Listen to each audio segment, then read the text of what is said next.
Bonjour tout le monde.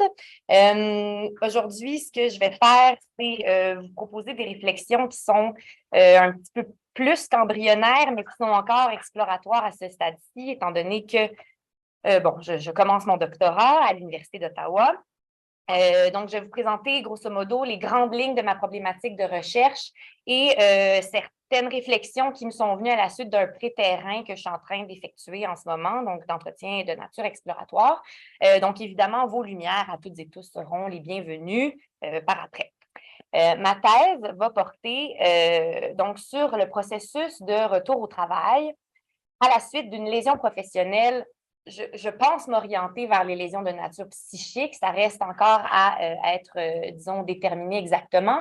Et plus précisément, donc, je veux regarder c'est quoi le rôle de l'acteur syndical dans ce processus de retour au travail-là. Je pense que c'est important de cadrer d'abord le cadre législatif dans lequel mes travaux vont s'inscrire. Au Québec, la santé et la sécurité se déclinent en deux composantes. On a d'une part la prévention qui est prévue par la Loi sur la santé et la sécurité du travail, la LSST, et la réparation est dans une autre loi qui est la loi sur l'indemnisation, la loi sur les accidents du travail et les maladies professionnelles, une loi qui prévoit donc l'indemnisation notamment par l'indemnité de remplacement du revenu. On y retrouve aussi le droit de retour au travail, la réadaptation également. Et évidemment, je ne peux pas ne pas parler de la loi 27, anciennement connue sous projet de loi 59, qui est la loi modernisant le régime de santé et de sécurité du travail, qui est venue chambouler la santé et la sécurité du travail. Donc, c'est une loi qui vient modifier les deux lois phares mentionnées ici. À la portée encore inconnue pour beaucoup d'éléments, notamment parce qu'il y a un important pouvoir réglementaire qui va être mis en œuvre dans les prochains mois et les prochaines années. Et également, en ce qui concerne précisément ce qui m'intéresse plus, donc tout ce qui concerne les enjeux de retour au travail, de réadaptation aussi, tout ça vient d'entrer en vigueur le 6 octobre 2022. Donc, c'est tout récent. Notamment, je note donc l'intégration de l'arrêt Caron, arrêt de la Cour suprême survenu en 2018, qui vient chambouler le droit en exigeant d'aller beaucoup plus loin que ce que la loi prescrivait en matière d'accommodement raisonnable. Et donc, tout ça, évidemment, je souhaite pouvoir en rendre compte dans le cadre de ma recherche. Comment est-ce que tout ça va être mis en œuvre au courant des prochaines années? Ça reste à voir comment je vais y revenir. Qu'est-ce que c'est que le retour au travail? Simplement pour qu'on soit sur la même page. Donc, en vertu de la loi, de la LATMP, il y a un droit de retour au travail qui existe, c'est-à-dire qu'on protège le lien d'emploi pendant une durée de 1, 2 ans ou dans une durée plus longue prévue à la convention collective. Mais plus largement, le processus de retour au travail, ça peut faire intervenir, oui, la réadaptation qui va pouvoir survenir, qu'elle soit physique, sociale ou professionnelle. Parfois, des accommodements raisonnables vont être requis de la part de l'employeur pour le retour au travail du travailleur. Le retour au travail peut se faire dans l'emploi prélésionnel, mais aussi dans un emploi équivalent ou convenable. Je n'entrerai pas dans les détails en ce qui concerne ces deux définitions-là. Et le retour au travail, il pourrait se faire chez l'employeur ou ailleurs sur le marché du travail. Il pourrait aussi y avoir différentes étapes où on pourrait avoir un retour au travail progressif ou encore une assignation temporaire. Concrètement, par contre, c'est un processus, oui, qui est bien encadré par la loi, mais c'est un processus qui est loin d'être linéaire et qui fait, entre autres, il est hautement contingent parce qu'il fait, entre autres, intervenir une pluralité d'acteurs, donc acteurs et actrices qui ont leur propre but, leur propre motivation, leurs propres interprétations, parfois même leur propre cadre normatif. Voilà. Et donc, pourquoi je m'intéresse à l'acteur syndical? On connaît, oui, son rôle en matière de négociation des conditions de travail, de représentation dans le cadre de griefs. On en sait quand même moins sur ce qui se passe dans ce processus de retour au travail-là. Leur rôle en prévention a été étudié notamment par la professeure Barry Gingras, qui s'est intéressée au rôle des syndicats dans la prévention des accidents du travail et des maladies professionnelles, et aussi à comment les conditions de travail et l'organisation du travail peuvent influer sur la santé et la sécurité. Il y a eu des recherches donc en prévention des troubles mentaux, thèse de Jean-Simon Deslauriers sur le rôle des syndicats dans la prévention des troubles de santé mentale et aussi le rôle dans la prévention des risques psychosociaux de la professeure Dufour-Poirier qui est là. Alors, c'est toujours un peu plus stressant quand je parle de quelqu'un qui est là.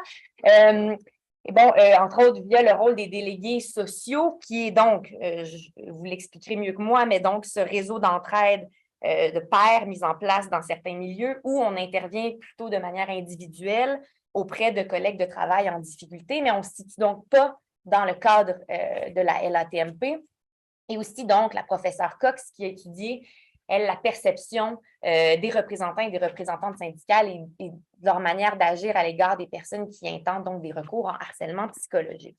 Donc, on en sait un peu sur comment l'action syndicale se déploie en matière de santé au travail, mais les études qui portent sur le retour au travail, le rôle en vertu de la LATMP, très peu de littérature s'y intéresse et le rôle est d'ailleurs très peu encadré par la LATMP.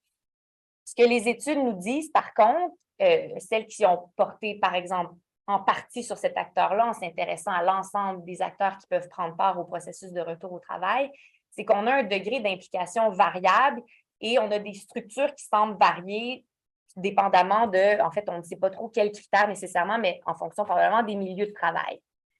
Qui agit et quand, ce n'est pas clair non plus. On parle parfois d'une intervention plus ponctuelle quand il y a un litige qui survient, alors que dans d'autres situations, ça pourrait être un accompagnement qui se fait de manière un peu plus continue.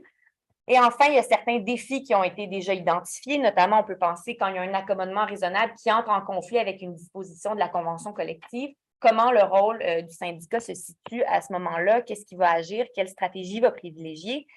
C'est pas nécessairement clair.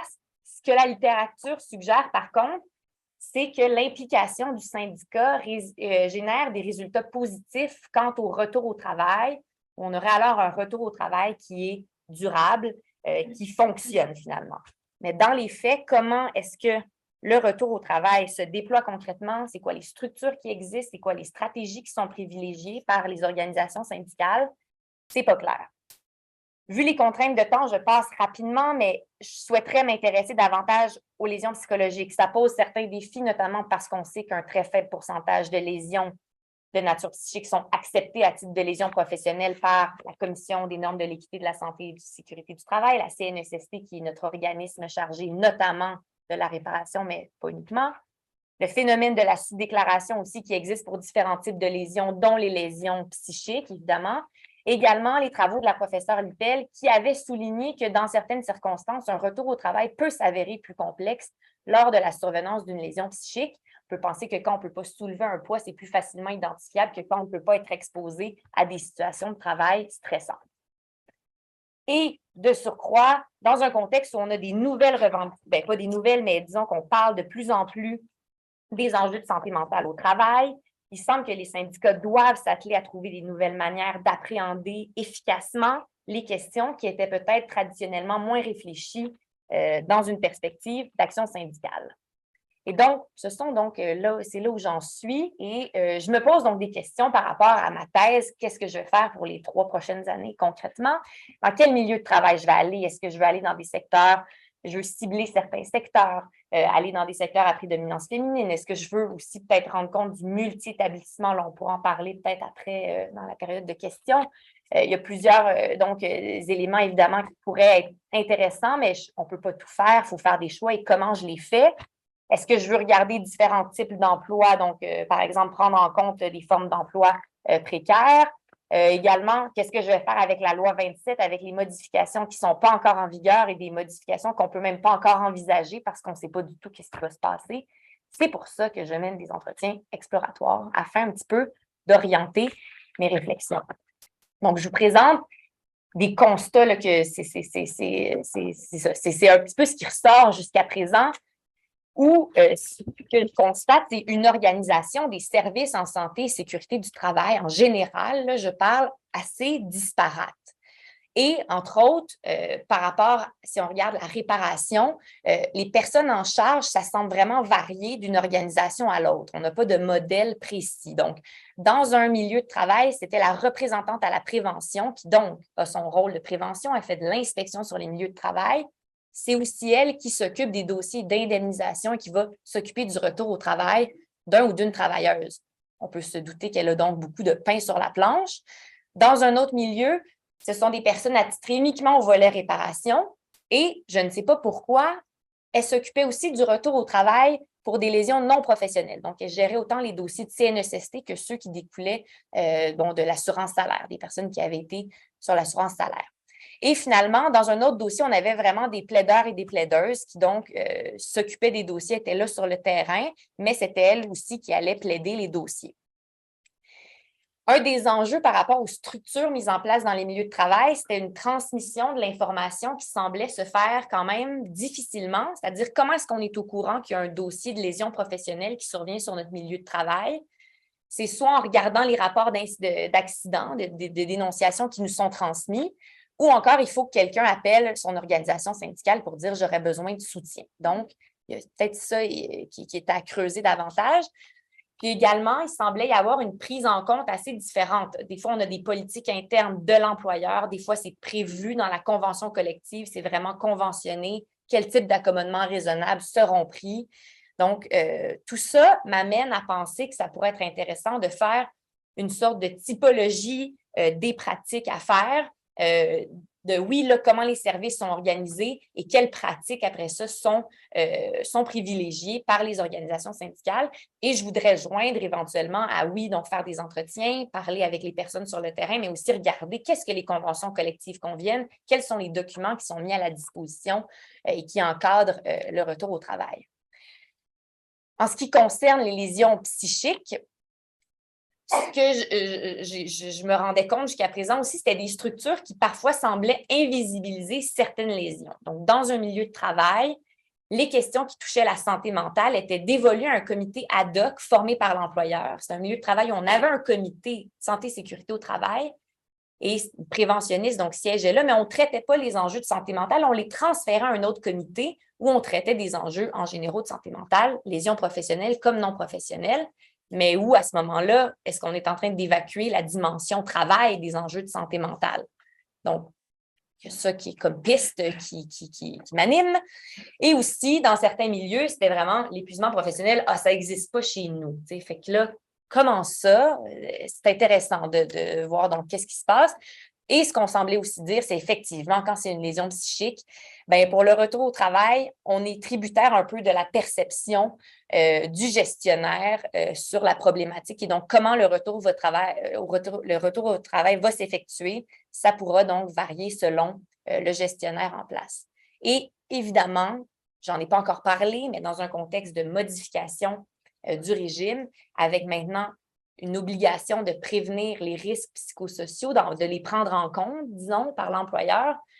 Comment est-ce qu'on les utilise quand on est dans une question de retour au travail? Ou peut-être que ce sont les facteurs liés à des risques psychosociaux qui ont mené à une lésion, ou est-ce que ça a mené à une lésion déclarée?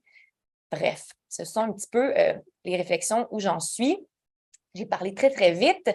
C'est parfait. Et donc, dans quel contexte est-ce que le retour au travail se déploie à la suite d'une lésion professionnelle? C'est pas clair. Quel rôle joue l'acteur syndical dans ce contexte-là? Donc, ça me semble intéressant d'aller creuser quelles sont les pratiques, quelles sont les stratégies qui sont privilégiées, comment aussi est-ce qu'il navigue les interactions avec les différentes parties prenantes. J'en ai pas beaucoup parlé, mais il est en contact parfois avec des agents d'indemnisation, des conseillers en réadaptation, des médecins, mais des médecins traitants, des médecins experts. Ça peut faire quand même beaucoup d'éléments à considérer. Et finalement, quelle piste est-ce qu'on peut en tirer dans une perspective de renouveau de l'action syndicale? Il me semble qu'on est en train de parler de better work, donc d'un meilleur travail, mais dans une perspective d'amélioration du travail, ça me semble intéressant de regarder quel est le rôle que prennent les syndicats dans la mise en œuvre de politiques publiques en matière de santé et de sécurité du travail. C'est quand même ça aussi, le retour au travail. D'autant plus qu'on est à l'onde de revendications qui sont de plus en plus présentes en matière de santé mentale. Et donc, de savoir quelles stratégies sont privilégiées, ça me semble crucial. Puis, enfin, et là, donc ça, vous pourrez me contredire ou on pourra en parler davantage, mais le retour au travail, ça me semble illustrer une tension qui existe entre la SST et les relations de travail. Oui, historiquement, on le sait, quand on parle de prévention en SST, la prévention, ça ne se négocie pas. Par contre, le retour au travail, qui est une question de santé et de sécurité du travail, mais qui est aussi éminemment une question de relations de travail. Et donc, ça me semble être l'occasion ici de saisir cette espèce d'espace-là qui existe entre les relations de travail et la santé et la sécurité, comment est-ce qu'on la réfléchit. Et donc, voilà. Merci.